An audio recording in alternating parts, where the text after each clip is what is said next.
Assalamualaikum warahmatullahi wabarakatuh. Perkenalkan, saya Nurul Abdurrahman, mahasiswa Universitas Muhammadiyah Gorontalo dari Prodi Keperawatan kelas 1B. Saya akan menjelaskan sedikit mengenai tentang jantung.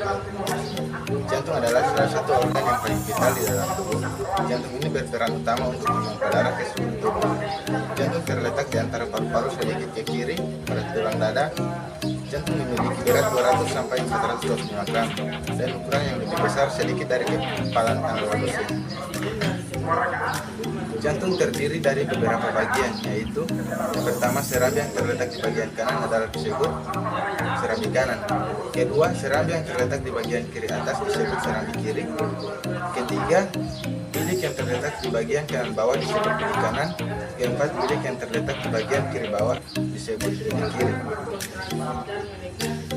Selain itu, jantung juga mempunyai pembuluh darah, yaitu aorta, arteri pulmonalis, dan pembuluh vena besar.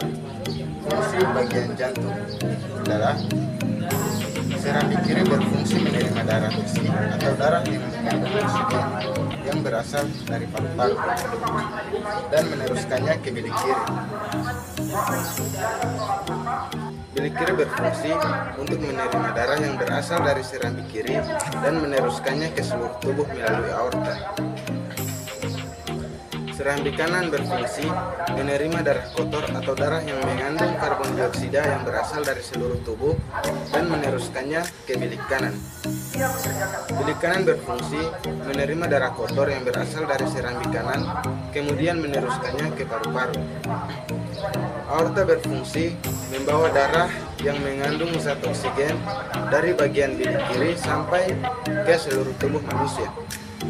Arteri pulmonalis berfungsi untuk mengangkut karbon dioksida dari bilik kanan menuju ke paru-paru atau di bagian alveolus. Vena besar berfungsi untuk mengangkut darah dari seluruh tubuh dan paru-paru menuju jantung atau serambi kanan. Sistem peredaran darah manusia termasuk dalam sistem peredaran darah tertutup. Karena sistem peredaran darah ini, darah yang dialirkan itu melalui suatu pembuluh darah yang ada di dalam tubuh kita. Selain itu, darah juga melalui jantung sebanyak 2 kali. Adapun proses peredaran darah manusia, pertama, sistem peredaran darah kecil. Kedua, sistem peredaran darah besar. Sistem peredaran darah kecil ini merupakan sistem peredaran darah di mana darah yang dialirkan yaitu dari jantung menuju ke paru-paru dan kembali lagi ke jantung. Kemudian mekanisme peredaran darah kecil, bagian jantung yang berwarna biru artinya kaya akan karbon dioksida yaitu CO2. Sedangkan bagian jantung dan pembuluh darah yang warna merah artinya kaya akan oksigen atau CO2.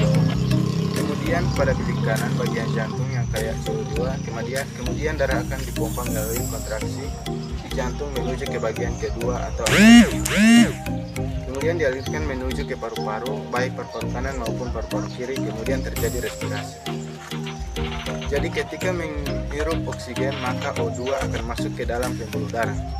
Kemudian CO2 akan keluar dari tubuh, lalu setelah ke paru-paru, di sini darah yang kaya akan O2 akan dialirkan menuju ke serambi kiri dan pembuluh vena pulmonalis. Sedangkan sistem peredaran darah besar, yaitu darah yang dialirkan dari jantung ke seluruh tubuh dan kembali lagi ke jantung. Mekanisme peredaran darah besar yaitu dari bilik kiri, otot dari jantung berkontraksi sehingga darah dialirkan menuju ke aorta yaitu pembuluh darah terbesar. Kemudian darah akan dialirkan lagi menuju ke arteri, jadi pembuluh arteri adalah pembuluh dari jantung ke seluruh tubuh. Kemudian diedarkan ke seluruh tubuh, baik itu tubuh bagian atas maupun bagian bawah. Kemudian dari kapiler-kapiler itu jadi darah kaya oksigen, kemudian akan berubah menjadi darah yang mengandung karbon dioksida, akan dialirkan melalui pembuluh vena. Setelah pembuluh darah tersebut kaya akan karbon dioksida, kemudian akan menuju ke serambi kanan.